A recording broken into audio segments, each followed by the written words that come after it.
expect?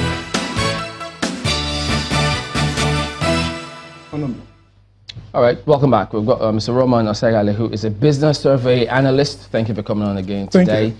Now we're turning attention to Nigeria's economic model, the poverty index, and where we are, what we need to do. You've dug into all of this, and I see you make reference to the ease of doing business. But at the moment, there were some impressive results, which the government talked about. Does it mean that those results didn't count for nothing from what you found? Well, if I were to start from, well, first of all, let me say thank you for having me. But if I were to start from the economic model of a country, basically I would say our economic model is wrong. Why? Because our economic model does not create wealth. It creates poverty. It reinforces poverty. Why? Because if you look at the poverty from 1981 to date, it's been increasing. Now, you've had recessions, you've had economic growth, yet none of those growth affected the populace in any way positively, right? It has always been a negative effect. So if you have an economic recession that creates poverty, and you also have an economic growth that creates poverty, that means you're doing something wrong. And what are you doing wrong? So those are the things that we need to sit down and really pinpoint and say, look, what are we doing wrong as a nation so that we can come up with the right model and then rectify those things and be able to create an economy that will be inclusive. And when I say inclusive, I mean that will impact the populace in a positive way. So what you're saying is that all of those intervention funds, programs and projects of the government notwithstanding, if we do not have it right at the foundational basis, as the results you've seen are saying, it means that we need to go back to the basics. Exactly. Now, I'll give you, if we can go to, if they've loaded the slides, let's go to slide 2. I will explain. Between 1981, what we found out through data, right? And I must say this, I think we lack what is called data analytics in this country. Because normally you look at data, you look at trends, you look at how things are going, and then you are able to present those to policymakers, right, to be able to make the right policies. But that is not being done. And that is what we've been doing to be able to create an awareness that something is actually wrong in the economy, which nobody is looking at. If we can go to slide 2, please. If they've loaded the slides. And then we can see the evidence of what we've been doing all along.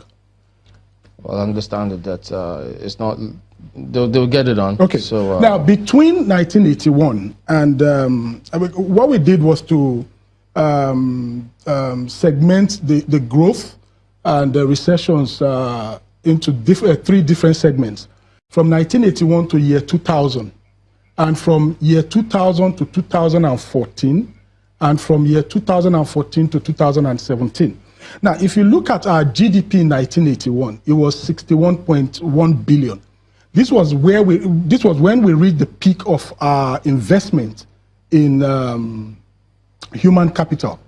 And what am I saying? We do not run an investment economy. We run an expense economy. Your investments create wealth for you, not your expense, right? Now, between 1981 and year 2000, we recorded a GDP of 61.1 billion in 1981. By year 2000, it was 46.4. Now, between that 1981 and year 2000, we had a massive recession that the GDP got to its lowest in 1985 of 28.9 before it started climbing again, and then got back to 46.4 billion in year 2000. So in 19 years, right, our GDP was below what it was in 1981. But guess what?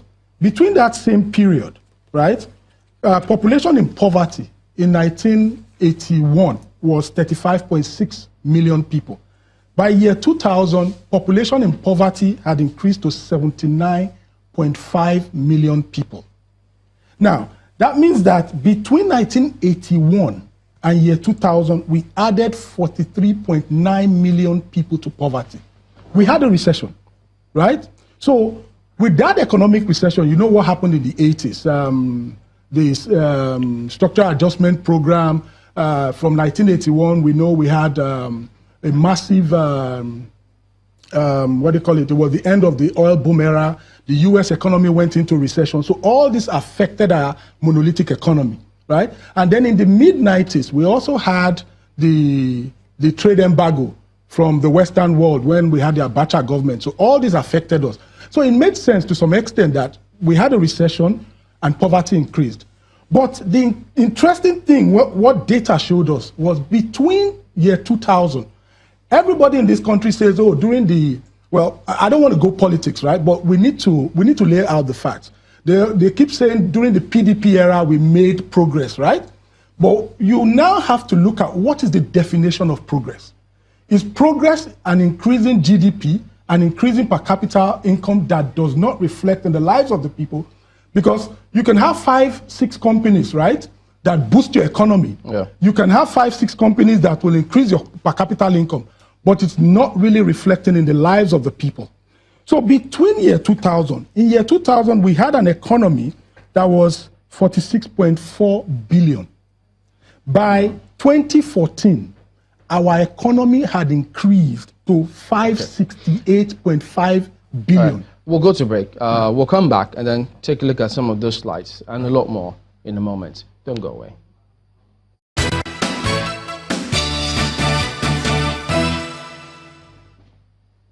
Welcome back to Sunrise Daily, continuing our conversation on how the poverty index and the ease of doing business, how they all mix, because there are those who say that, look, how come that on that World Bank's ease of doing business index that was published in 2018, Nigeria seemed to have moved at 145th position out of 190 countries, and at the point we moved 24 places from 169, which we were in 2017. So does that mean that those notwithstanding, not as good as we ought to be?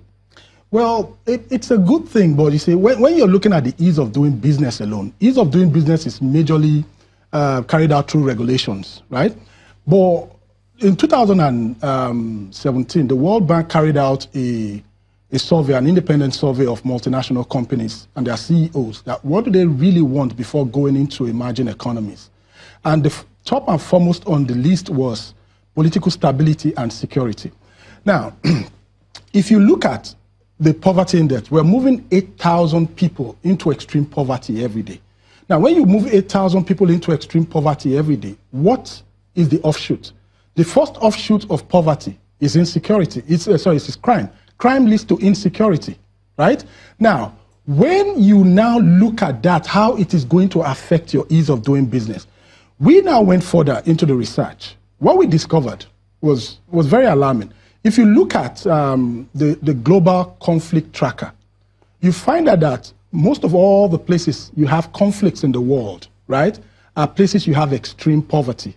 And then when you now move a step further into the global peace index, all the places you have extreme poverty in the world, and those countries that are on the global conflict tracker are at the bottom of the global peace index.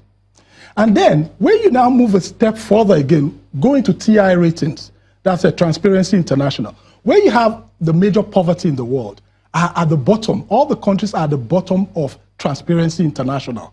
Why? Because, you see, poverty leads to corruption, and corruption further reinforces poverty. Then when you now, let me finish, when you go a step further again, go to the ease of doing business, you find that all the countries at the bottom the global peace index are at the bottom of the ease of doing business, including Nigeria. And what does that tell you? It tells you that, look, peace and stability is very, very key to the ease of doing business, to multinational companies coming to your country. And then what we now found out again was that if you look at data, between 2012 and 2015, when FDI started falling, reducing into the economy and companies moving their funds out, it was the height, that 2012 to 2015, it was at the height of Boko Haram. That tells you that these companies will not come into your country except that security stability is established. Okay, let me quickly put this in before we go to the slide 2, which we'll talk about soon. You know, while you were talking about poverty and corruption, those at the lower end in that index, but how do we internalize or relate with the data that PACAC, that's the Presidential Advisory Council on Corruption, talked about when they had that conference on illicit financial flows. They said that in that, what they found that 30% of the funds that are proceeds, corrupt proceeds, are actually by politicians, you know, those who they refer to as politically exposed persons. Yes. But 70% of IFFs are from multinationals. These same people who are looking for stability to come into the country, they are the ones who are it. So these are those up there. It makes sense. Why? Because, you see, when there's poverty, everybody starts to compromise. As I said, poverty breeds corruption. But these multinationals, yes, they're not grappling with poverty. No, what makes you think they are not grappling with poverty, but they are dealing with people who are grappling with poverty? Do you understand? For instance, I drove past the police college, right? And I looked at the buildings, and it hit me. You are telling these people to mount roadblocks, to mount checkpoints, and not to collect bribes. But go look at where they stay. It's not possible. So do you people understand? and institutions use it to change it. Exactly. So even if the multinational companies, right, don't want to play ball or do not come into the economy to say they want to play ball in corruption, people will get them corrupt because of poverty. Okay. Let's go back to slide 2. You see, now, what is the explanation here? We are breeding poverty. There's nothing we do now that will reduce it. Why? Because our economic model is wrong. What we do is we run an expense economy. We are not investing in what brings wealth. It is your investment. Is that before or even up till now? Even till now, because if you look at the composition of the budget, right, it's 70-30.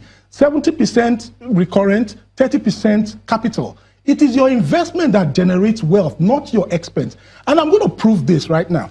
Now, if you look at that, if you look at the slides, right, you see that in 1981, we had a GDP of 61.1 billion. By year 2000, it was 46.4 billion. But what happened between that same period? Population in poverty in 1981 was 35.6 million. Population in poverty in year 2000 was 79.5 million. We added 43.9 million to poverty in 19 years. Now, let them go to slide 3. This is justifiable, right? That we had a recession. Justifiable. Let them go to slide 3. You find out that, slide 3, please. Next slide. Good. Now, look at slide 3. From year 2000, GDP was 46.4 billion. By 2014, GDP had reached 568 billion, 568.5 billion. This was the PDP era. Everybody said we made progress, right? But what is progress? Progress is not just increasing GDP. Progress has to reflect in the lives of the people. How many people are you able to move out of poverty? This was why the Global Competitive Index was instituted. How many people do you have out of school? Infants do you have out of school? What is your mortality rate, right? Infant mortality rate. Those are the things that measure progress in an economy. That's why they put together the Global Competitiveness Index, right? Now, but look at this. Despite the fact that we had an increment of 522.1 billion in GDP between the same period, right? That means that the economy expanded by 1,125% during this period. But guess what? Population in poverty in year 2000 was 79.5 million. Population in poverty in 2014 was 123.5 million. How much did we add? We added 44 million people to poverty. Why? China recorded 2,665% growth. China moved about 800 million people out of poverty. Indonesia recorded growth. They moved people out of poverty. The Philippines recorded growth. They moved people out of poverty. Vietnam, India, all the Asian countries. But why are we increasing poverty while growth? Even with the growth we're recording. Sorry? What's missing in this? Good. The missing link is our investment. We are not investing. Now, let me talk about that investment because that's where I wanted to. Because as at, I think the government, as at 13th of August this year, the federal government said that they had released 220 billion out of the 500 billion naira that's approved annually of a larger 1.5 trillion of the social intervention fund, of which it says 600,000 people have benefited. So that particular program, does that mean that it's not making any impact whatsoever? Good question. Now, between year 2000 and 2004, poverty actually reduced in this country. Why? You remember PAP, right? In year 2000, percentage that were living in poverty in Nigeria was 65%. And total headcount was about 79.5.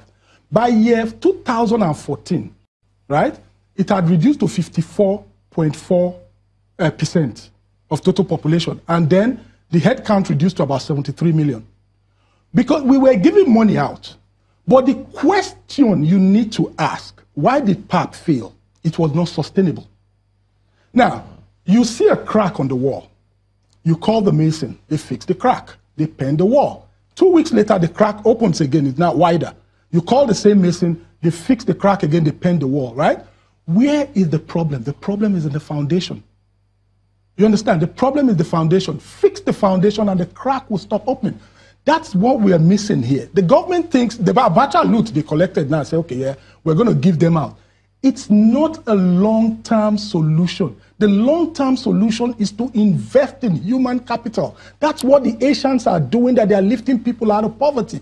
We cannot abandon human capital and expect that we are going to have growth, right? Inclusive growth in the economy. It's not possible. Even if we go back to a 10-digit, and I mean it, even if we go back to a 10-digit growth in our GDP now, right? People are still going to be added to poverty because the economic model is wrong. The investment here, social investment that he talked about, yes, is investing in human capital. For instance, the children's feeding program in the primary schools. Yes. That's part of investing, that conditional cash transfer. But let me stick with the educational part of it. That's investing in the children to ensure that they stay in school. Is that not a step in the right direction? It's a step in the right direction. I'm not saying it's not a step in the right direction. But what I am saying is this. Until we run an investment economy, your investment is what brings you wealth, not your expense. How do we run that investment economy in a country that's seeking to build infrastructure or talked about building infrastructure continuously? Now, your investment, right, in your budgets, when you say capital, it's human capital and infrastructure. That's what I mean, right? We need to restructure the budget. That is where the major problem is. Restructure the budget, and if we can go to slide 5, right? It will show you when we started deviating from an investment economy. We started deviating from an investment economy in the mid-80s, and that's where things started going wrong. That's what data shows. Look at education expenditure from the mid-80s, right?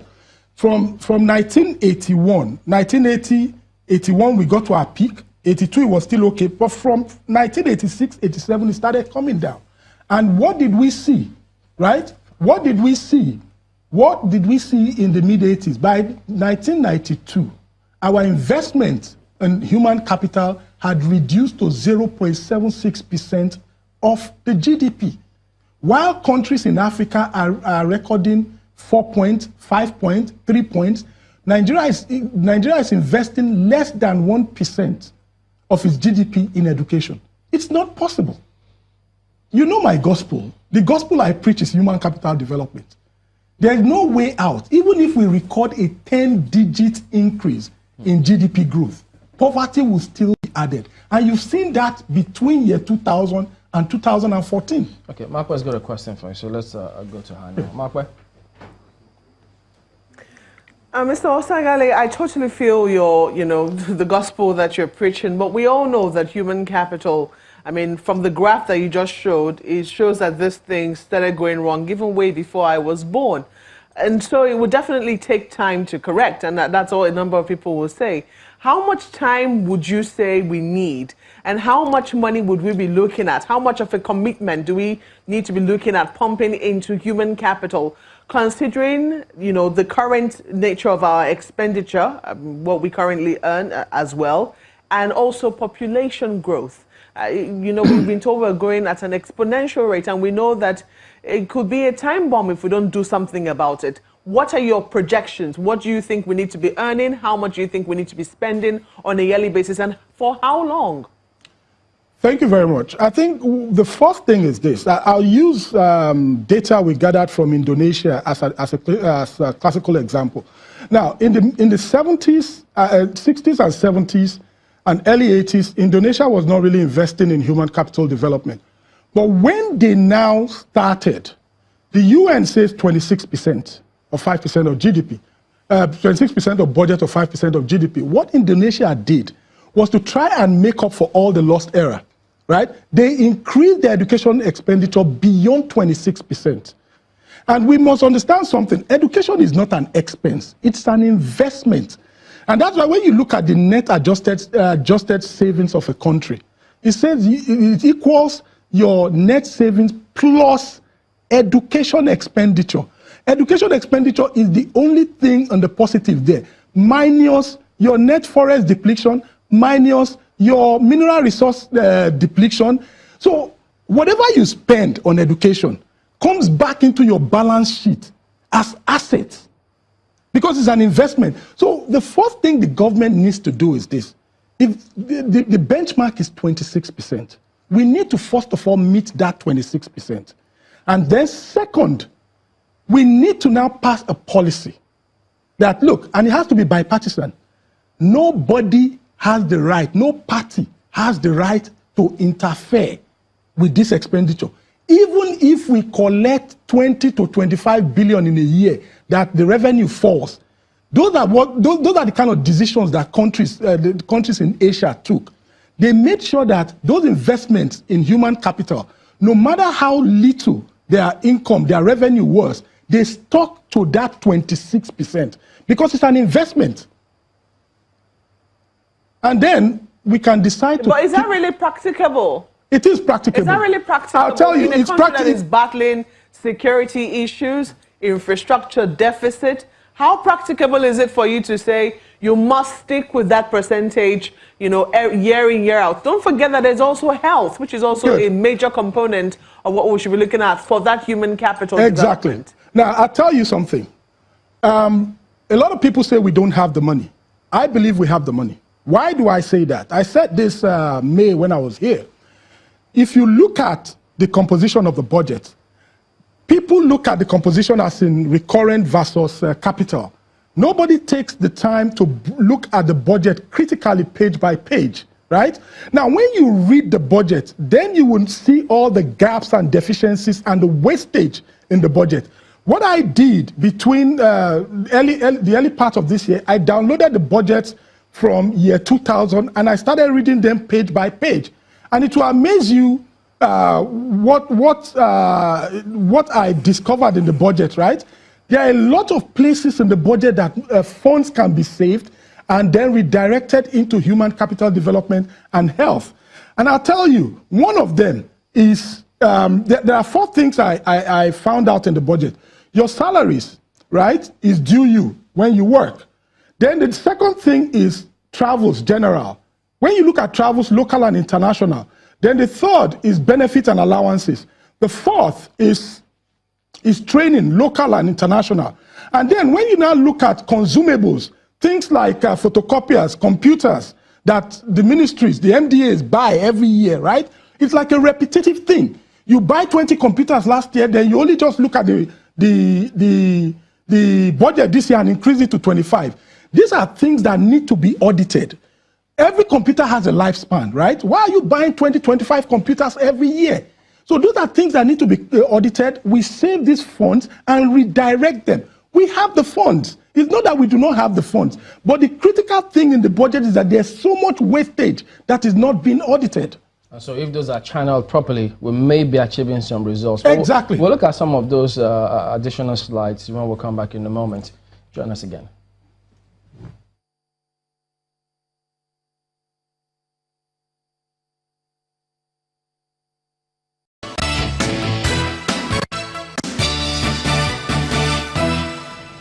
Welcome back. So tell us, is there a correlation between poverty and economic growth? Definitely. Now, I explain it this way. Now, the economy has 8,000 people that is being moved to extreme poverty every day, right? And, you know, was it about 2-3 weeks ago, the NBS released their data that the second quarter growth we didn't grow, right? Now, you have 8,000 people moved into extreme poverty every day. What does that tell you? You are eroding your middle class. Who grows the economy?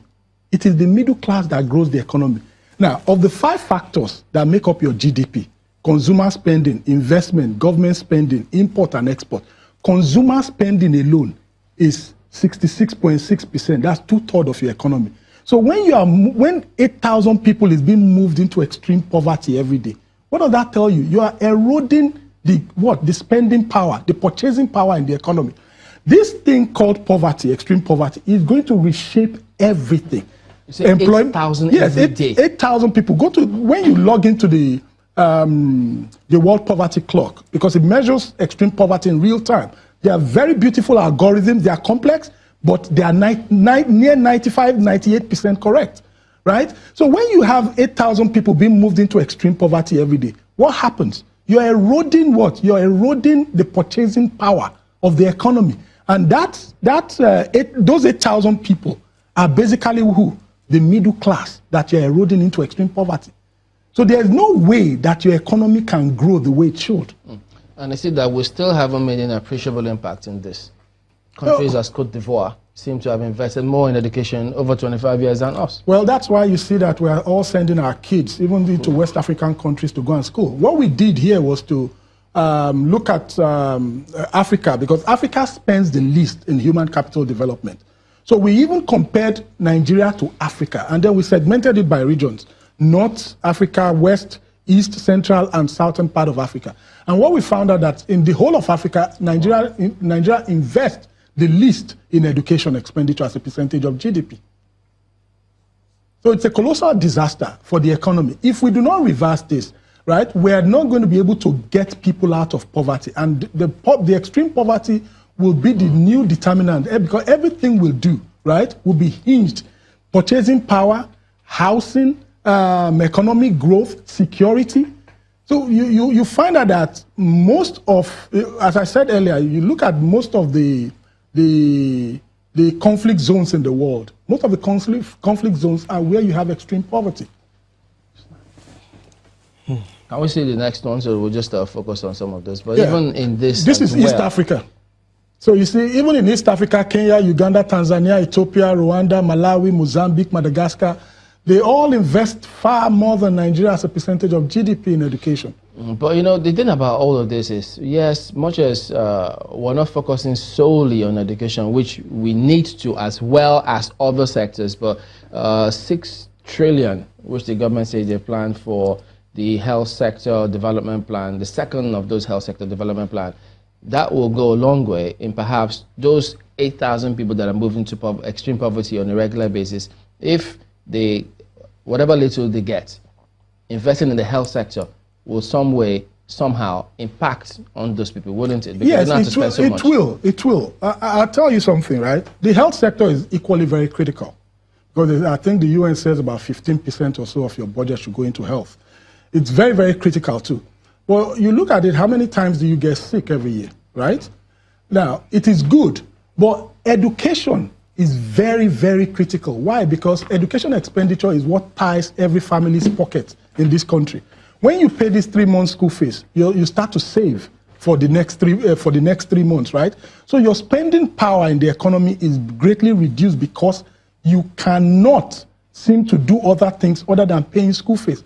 And you remember when I came here in July, when I analyzed why the average Nigerian can't get out of poverty, right? You have if you have 4 kids, you have 29 years, an average of 29 years to pay school fees.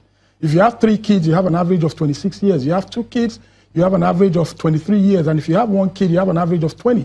So if you have 4 kids, right, you get married at 31, you're not going to get out of the mess until you're 60. Truth is bitter.